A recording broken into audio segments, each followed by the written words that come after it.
started his NCAA career at Southern Connecticut State University, earning All-American honors in 4 different events. 2022, Green took his career further, running Division I for the University of Tennessee. This year, Green ran at the USA Championships, running 10.3 in the 100, making the men's World Top 200 list. What was your best memory of running that made you decide to become a professional athlete? It all started back when I was in 9th grade in high school, back in year of 2014. I didn't really have any aspirations of becoming a professional track and field athlete at first because I just went out there as a kid. I was trying to find something to do. Went out to the track team, met my cousins. That's how I met some of my cousins, funny enough. And some people that I still talk to today. We just started running. I remember I came out here in some Aeropostale sweat and some Nike Air Forces. Didn't know anything what I was doing. I was just going out there just running. Then for some reason, something just came over me passionately over the days as I started coming back to practices. And then I went to an invitational meet for my first time, just getting called by times, for freshman, division races at the invitational. And I'm just like, oh, shoot, there's people that really be running track for real with these times. And I'm sitting here, they calling people like, for example, like, yo, let's see who runs. Can I have anybody here that runs under 12 seconds? And I see mad people go off. I was like, damn, I was in like 12.7. I'm like, damn, all right. But immediately over there, I was just like, nah, bro, I don't want to be one of the last people called up by time, bro. I should be in the front at all times. And I remember I won my heat. I remember exactly what I ran. I ran 12.74 and some trainers, FAT. I remember I was stuck running 13s and 14s in practice, and I did that. I was like, okay. And then I kept watching, going back home. I remember just going back home every day. I was watching Usain Bolt break his world record in 100. And I'm just like, I could do that. That's easy. And ever since then, it just went on from there. Fell in love with the sport. I know that you raced IShowSpeed. You mentioned in a video that your race against him was the most essential and important race of your career.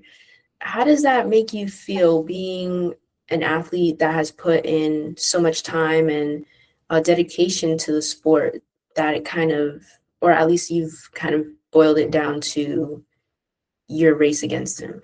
How is it that, street racing brings in more revenue in the eyes than a regular track meet? I would say I'm more disappointed with track, but I'm also glad that I had an opportunity like that I can race somebody where millions of people are always trying to get in contact with him, trying to offer him opportunities or get his attention just to even get a picture with him. Mind you, I didn't even know who this dude was. I didn't know nothing about him. I didn't know his persona. And I just found out because somebody's, my best friend put me on with him. He said, yo, if you want to go to the next level in life and in entertainment and sports, you got to race this dude. And I see why, because he has a big following. And I knew if I beat him the way I did, because now there's a lot of hype around him being as fast as he is, quote unquote.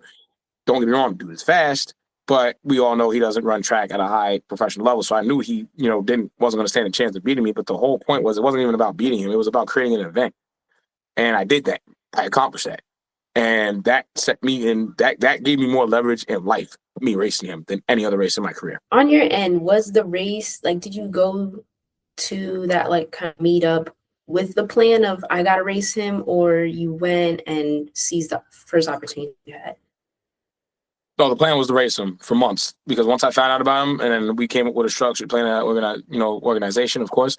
It wasn't 100% structured, because you just never know what's going to happen, because this IShowSpeed is kind of like, similar to me, where he's always on the go. Wherever he's at, and if you catch him, you catch him. If you don't, you don't.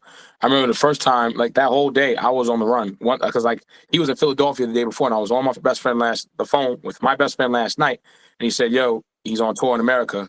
He's streaming 24/7, the whole tour. And he's like, look, I don't know when he's coming to New York City, but it's bound to happen. He's in Philadelphia, so it's only right he probably comes to New York City anytime soon. And I actually just had some stuff going on in my life, and it wasn't, sad or, anything like that. It was just like, all right, well, let's try to take another approach or whatever I do. And I was like, all right, whatever. If he comes up here, he comes up here anytime soon. If he doesn't, I'll figure it out. And I wake up 7 o'clock in the morning. I saw a notification on my phone, and I saw New York City, New York, IShowSpeed. And I looked. I was like, oh, hell, he in New York. And I was like, he's in New York. That's it. I called him up. I was like, yo, looks like it's that time. He's like, all right. And for the first time, he just because he doesn't watch Speed's stream either. He's like, I'm gonna watch this all day. You're gonna go. I'll tell you where he's at. We'll stay on the phone 24/7. We're gonna go track him down. Went and got my food going. Just put everything together. I was like, yo, I'm going after my moment. This is what it's about. This is what God, does, creates opportunities. I was like, all right, I'll pray about it. If I get it, I get it. If I don't, I don't. So I went in there. I picked up my guy, and shout out to Showtime IS9 for being by my side, helping me get to him. So we were just speaking positive all day. It was like, yo, he's in New York City. And I had somebody else call me. He's like, yo, he's in New York City, right? I was like, yeah. So I'm like, I'm in my head. I'm like, yo, that's the God in the universe talking. It's like, it's happening. Let's go. So I'm driving. I'm sitting there speeding my way through the city. Man, traffic everywhere. I was like, nah, get out of my way. Just don't get pulled over while I'm doing it. So I'm like, let's go. Bang, bang, bang. Boom, beeping the horn at people. I'm sitting there jumping outside. I'm like, I'm about to get my race. I'm about to race. So it's my moment. Found him at a penthouse. Guards weren't the most welcoming, so I knew the guards were going to be a problem. So I was just like, all right. So I'm going to figure this out. So he comes downstairs finally. Everybody's hoarding over him, because his audience is a bunch of young, immature people, unfortunately. And not saying that's a bad thing, but it's like try to get through that crowd and then have me stand out. It's hard to get through that. So I was like, all right, I'm going to figure this out. So one guy kind of screwed up for me because he did some weird stuff, and then Speed just ran off into the car and drove off. I was trying to follow him, see where they go, and then his bodyguards cursed me out and said, yo, stop following us. And I just told him, you going to see me again. Watch me. So I let him go. Then I parked my car somewhere, got on the train, and then took a little water break, food break. I'm like, dang, bro, I don't know how we gonna get him, but we gotta find out. Then my boy was like, yo, I know where he's at. He's right next to us. I'm like, what you mean? Because we was on West 4th Street. And he's like, yo, he's at Washington Square Park. And I looked at my phone. I'm like, that's a 10-minute walk. Let's go. So I'm sitting here. I'm going, bang, bang, bang. And when we saw a crowd of people, I was like, here we are. Then my coach came. I was like, oh yeah, this gotta be it. This gotta be a moment. Let's do it. So then he's rolling around doing his thing. And what's funny is, and I had enough space just to make eye contact with him. And I'm sitting here walking back. And funny enough, his bodyguard actually did me a favor because he moved me out the way because I was about to hurt myself because I was about to fall on the chess table. I was like, oh, shoot. So he actually moved me out the way politely. He's like, yo, watch yourself. I was like, oh, appreciate you for that, man. And his bodyguard was like, I don't know if we're going to have him race again because we're trying to keep him well rested. And I was like, okay. And went around because he did a backflip off the fountain. And his crowd, I was talking to his crowd, interacting with them. And he was like, yo, I was like, yo, I'm the fastest man in New York. So I started running with that. And I never said that before, I'm the fastest man in New York. I just started saying that in a moment. I was like, oh, shoot, that's my new person. That's the new persona. That's the new name. Use that. So they got around me. They was like, oh, you really is fast like that. All right, yeah, we want to see you race. I'm like, yo, go get your race. So they got behind me. So I was able to win his fans over just like that. And they all hovered around me. I was like, yo, guys, watch out. Yo, come on. And they was all pointing at me. Like, yo, Speed, race him. And I was like, yo, I'm the fastest in New York City. Get over here. I'm the fastest. And then he came over here. He's like, you're not the fastest in New York City. Show me the proof. And then it was like, nah, race him right now, Speed. I was like, I got it. And then once Speed said we could race, I was like, that's all I needed.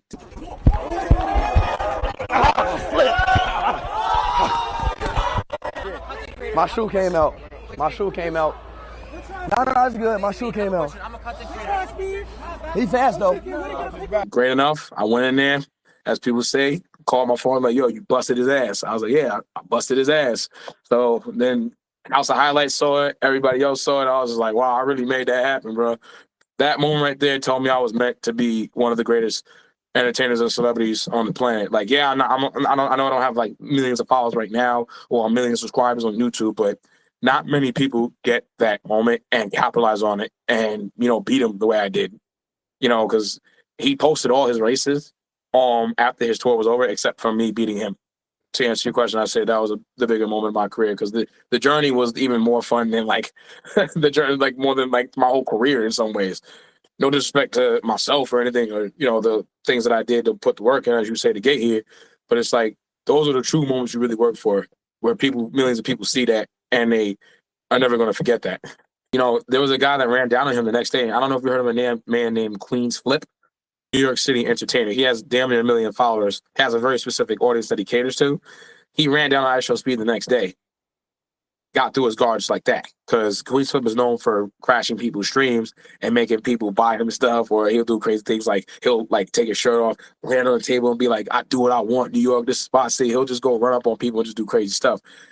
He just recruited me to be his entertainment partner now, and he did his research on me, and he refers me to the guy as that beat Speed. He was like, "Yeah, I like this little guy right here. He's funny. I like him. He's a great entertainer."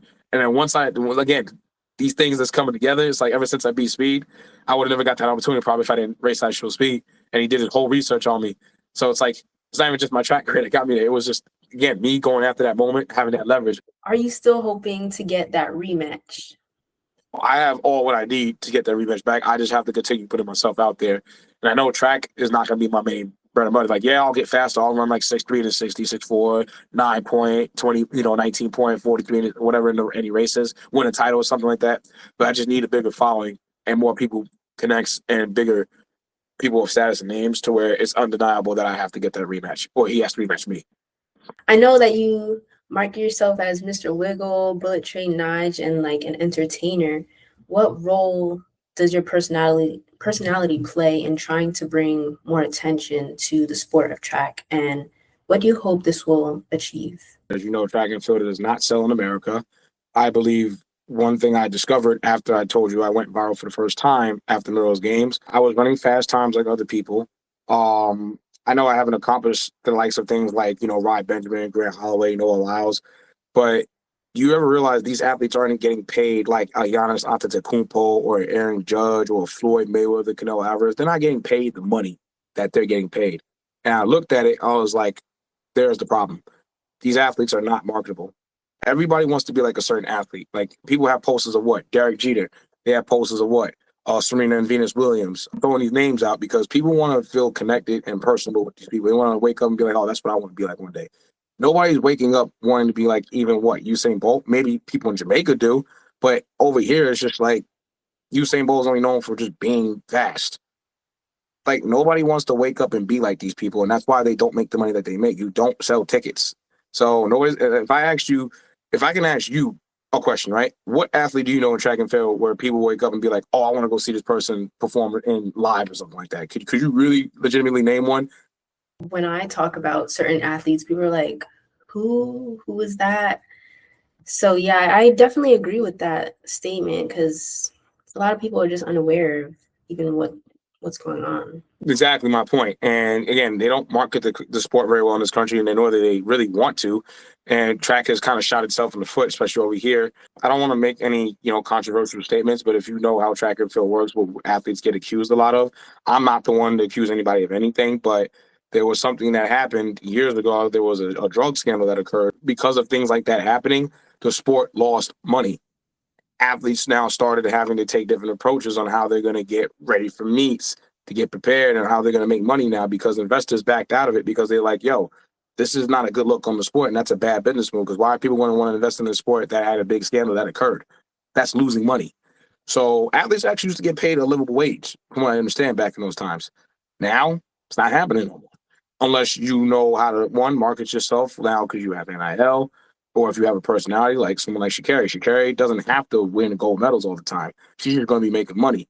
Now, if she wants to leave a legacy behind, okay, then that's a different conversation. She's going to have to perform to the highest. But because Nike sees that her personality and her controversial characteristics that she may carry with her sells tickets, Nike is the least likely to drop an athlete like that, especially in the track world. So I know I can make a change. One, so set an example of like, look, if you want track to grow, I'm not saying you have to beat me because you can't beat me and I can't beat everybody else. But if you want to sell tickets, you guys have to come to these brands and set yourselves the market and showing what meets matter. Because how is it that the Olympics is the highest prestige of accomplishment in track and field? If you win an Olympic gold medal, but here's the thing, you ain't making $10 million off that either. And then you get forgotten about until the next Olympics comes up. So what about world championships? A championship pedigree meet that's dedicated towards us track athletes. But yet these people watch that compared to the Olympics. What? Because people know about the Olympics more? I have a problem with that. So I don't think that, I don't think that we're going in the right direction. I mean, we are, but at the same time, we're not, because I don't think people really totally understand our sport. And I'm still trying to figure out how can we set up a model or a marketing plan or strategy to where people can want to pay attention to it. So I'm trying to bring the entertainment piece into it as well, getting involved with other celebrities. Like I just get connected with Queen's Flip, who damn near has 1 million followers on Instagram. So I'm doing entertainment with him now. I'm going to meet with the Money Team today, that's Floyd Mayweather's brand. That's a brand that I've been supporting and, wearing while competing. You have to find these things to stand out and apply it to your persona and your personality. As long as it's positive and the families love it, the kids love it, then you can become someone that's marketable. Going back to something that you mentioned about like the whole drug scandal, with now we're stepping into this new um, kind of weird middle zone with groups like Enhanced Games. What do you think about organizations like that? And do you think in the long run that's gonna harm track and field overall?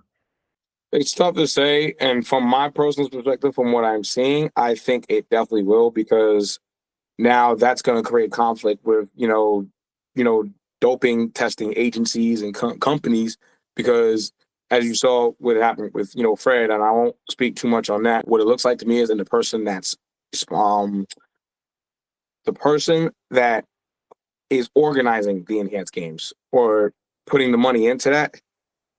The research that I've done, it doesn't look very good to me, and it's not. I don't think it's credible, and I don't think it's ethical what they're doing, because we all know what doping could do to athletes in the long run, in the long term.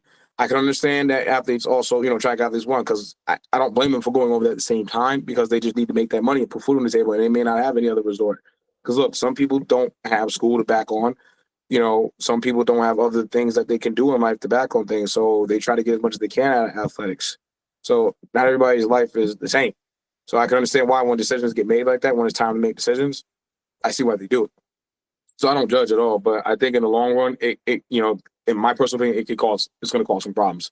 And I hope that they would see that, from a moral ethical standpoint, there's a better way to go about making opportunities for athletes without corrupting or possibly disqualifying them from long-term opportunities in the future. There have been other organizations trying to shake up the track and field landscape. Groups like Grand Slam and Athlos NYC that I saw you were in attendance this year. Do you think that there's any space for them to really make some big changes, or will they kind of crumble like we've seen with the Grand Slam? No, Aslos is doing it right. Because I've met Alexis Ohanian. Alexis Ohanian is a intelligent and incredible businessman, and he's also a good dude too. He's not just one of those people who has that large sum of money and does things to where it's only for his own greed and his own personal gain. This guy does want to help people. This guy wants to be involved. Is it easy what he's doing? No, he's still learning the sport. Because remember, he told you he does not know track. Once he learns track in the field, Athlos will become another profitable organization, just like the NFL, MLB, and NBA. Some won't agree with that because I've had conversations with people talking about Athlos. Anytime that something is starting new, they're always going to question it. They're like, "Oh, I don't know if this is going to work in this and that." Well, they came back for a second year and they brought back Sierra.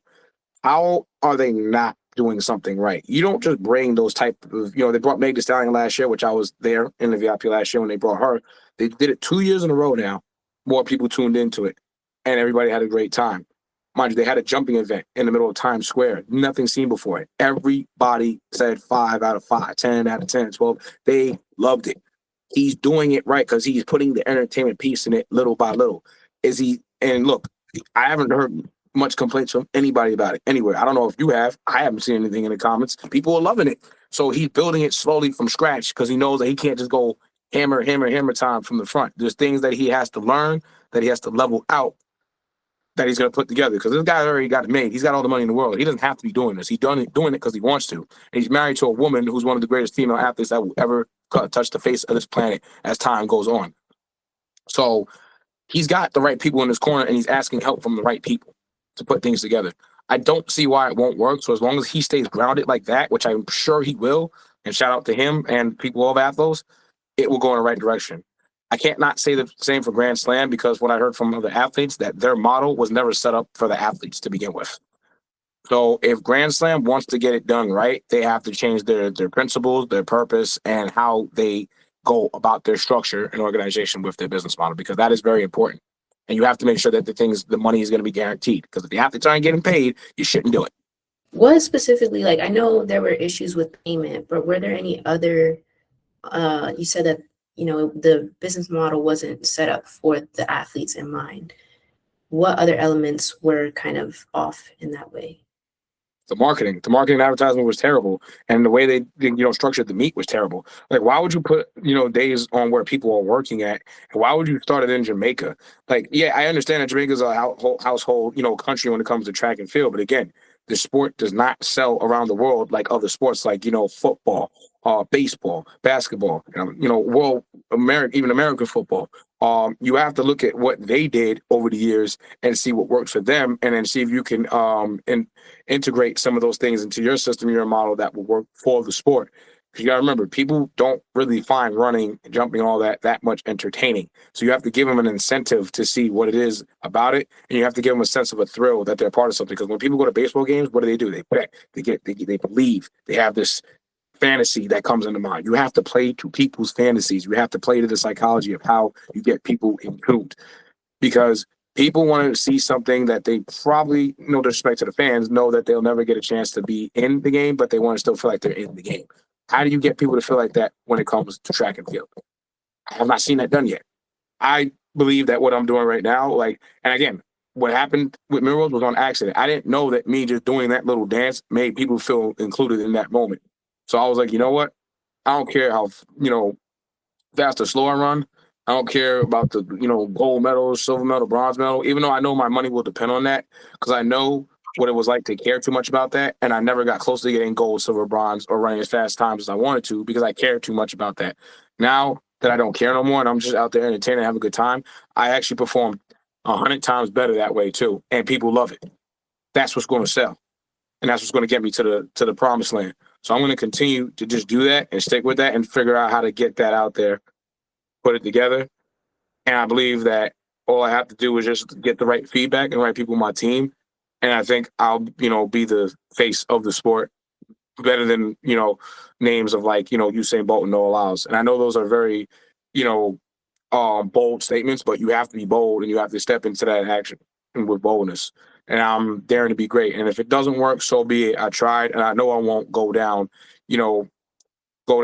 sorry. I'll go down as one of the people that gave it their all, and always made sure that I brought the heat and the energy to the meets. And that's it. What was the biggest challenge or culture shock that you faced when you stepped into the world of collegiate track and later professionally? When I went to the New England area, because the New England track and field culture is totally different from, New York, New Jersey, Maryland. They're not really that big into track, and there's not a lot of people that have a passion to be that good at that level of that sport, especially when it came to sprinting. Not the fastest of people run, up in the New England area, because one, it is very cold, so opportunities are scarce. And the team just overall had subpar athletes and subpar mindsets. Some were nationally ranked in the Division II, but I think me going there, I don't want to say it was a mistake, but it was just an under choice that I made, because I knew I was just better than that, but I didn't really know how to think of myself because listening to the wrong people.